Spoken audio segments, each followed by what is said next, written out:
Hi, it's Gil. Welcome to Burkland Gardens.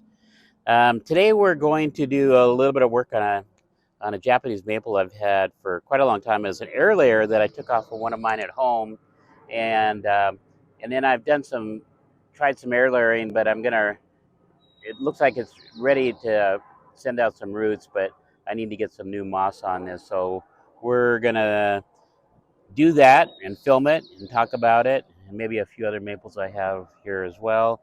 And then, just see how that goes. We can check back in a couple months and see if these air layers took. So, um, anyway, so I'm gonna get a little bit of water. I've got, here, we'll just talk about this first. It's just some sphagnum moss.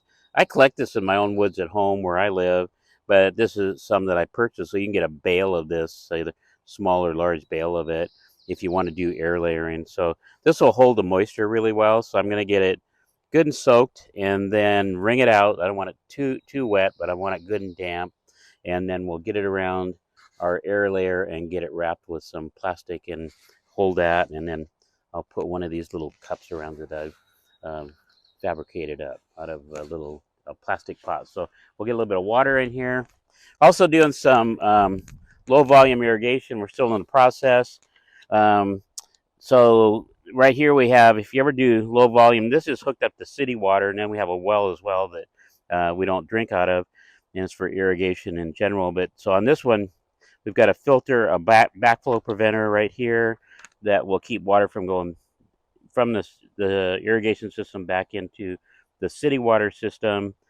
We've got a pressure regulator, and then just some different fittings to get it to some thin-walled poly tubing that goes along the ground, and then it taps these little emitters tap in here, and then there's different colors that will do different spray patterns and amounts, gallons per minute. So these get stuck into the pot, into the bark there, the media, and we'll get it. Also, another thing you can add to this is a timer. So I've been actually watching a YouTube video that's really good on if you want to do some low volume irrigation for your pots or just for your garden. There's a channel called Drip Depot, and really good explaining all the ways to install drip irrigation. I'm turn this on, get a little water in with my get right on. I was gonna get your shoe all wet, Max. So we'll get that soaked for just a few seconds.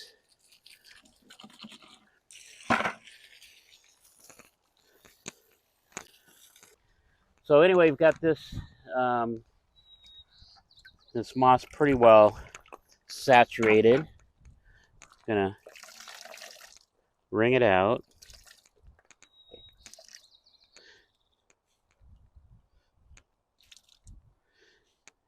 And then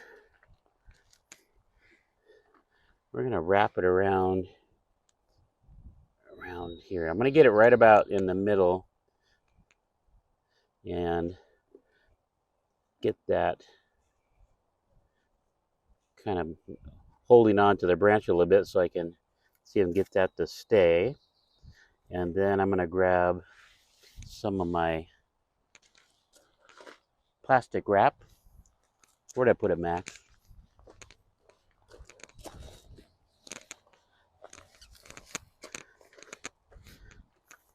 This works good. Anything like this will work. Like your shrink wrap or whatever. You got an extra hand?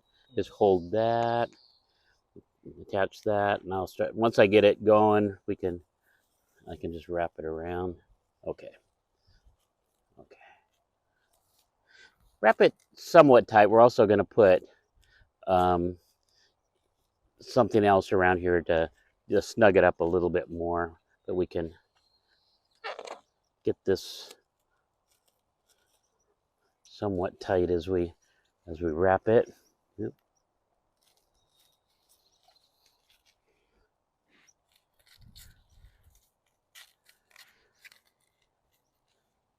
As we negotiate around the limbs. The other thing I can do is pull some of this off and then tear it and wrap it without having the handle attached. Okay. One thing about that is it kind of bunches up like this, but we'll get that around there.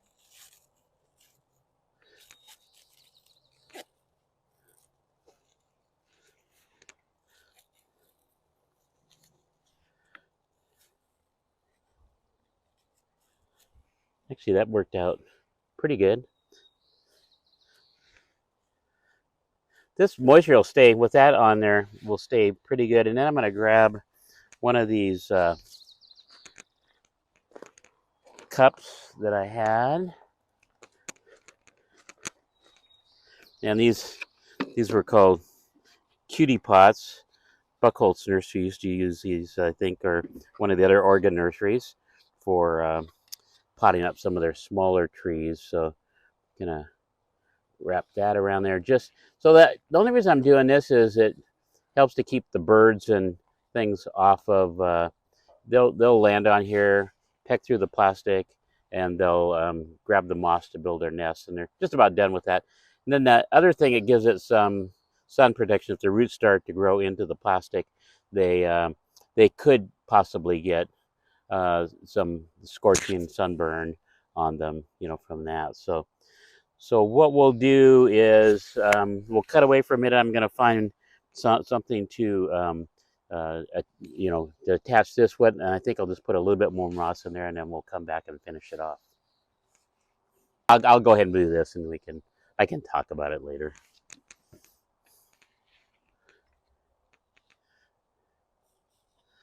It was just a little bit too loose there, so I'm just kind of filling this in. So okay, now I need to find my tape, or I mean I can use this too. This might actually work just as well. Let me see. We don't need to film it if you don't want. You can always edit it if you want. Yep. Let's see. Let's go. I'm gonna have you hold it on that side. Okay. On the pot? Yeah, it could be around the branch maybe. So either way, because I'm gonna kind of come around it. Okay.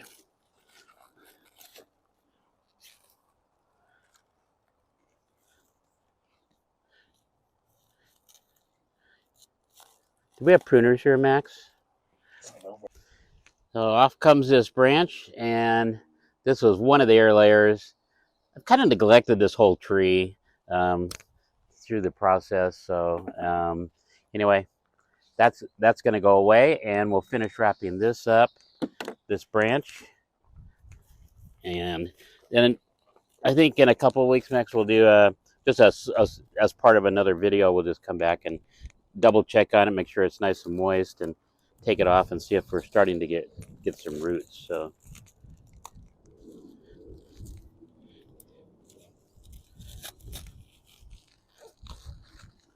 come over the top.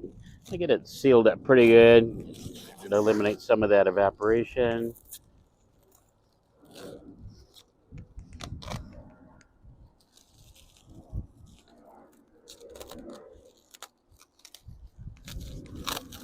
So I'm not going to do a lot of videos on air layering, but since this one's already started, and it's a way to propagate new plants, we'll just show how we've done it. And the Cheshire, which is the lion's head maple, is one of the easier ones to air layer. Not all of them are the same. Some are more difficult to air layer. All right, get rid of that, and let's see, this here. This just in a matter of like an hour, this is dried out pretty good. So I don't want to pull this one completely off because it's there might be some roots attached, and the more we can leave it all one. So I'll actually soak this pretty good.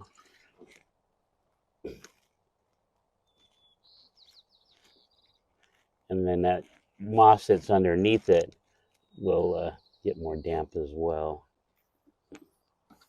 There's a lot of videos out there on air layering, and I would say probably you know, some much better ones. But if you're interested, this might, get you on, a little bit of information on it, and you can check out other people's videos on it as well. So it is a way to propagate, and you can do this on trees and shrubs, and some things are easier. Conifers, not so easy to air layer. So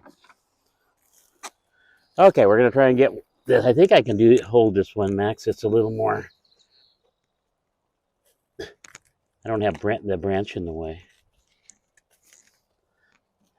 Get this one pretty tight.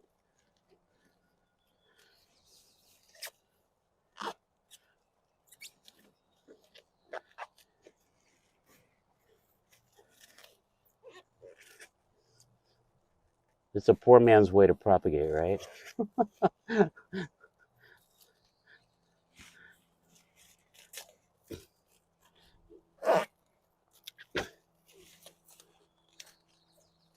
Okay. Tear that off.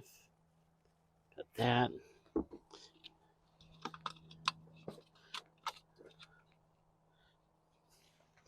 gonna put this one on this way and keep the cup. I don't think I'll need to even wrap this one or tape it if I can get it around this branch right here. I've got a hole in the bottom, already an existing drainage hole. I'm gonna come around this way.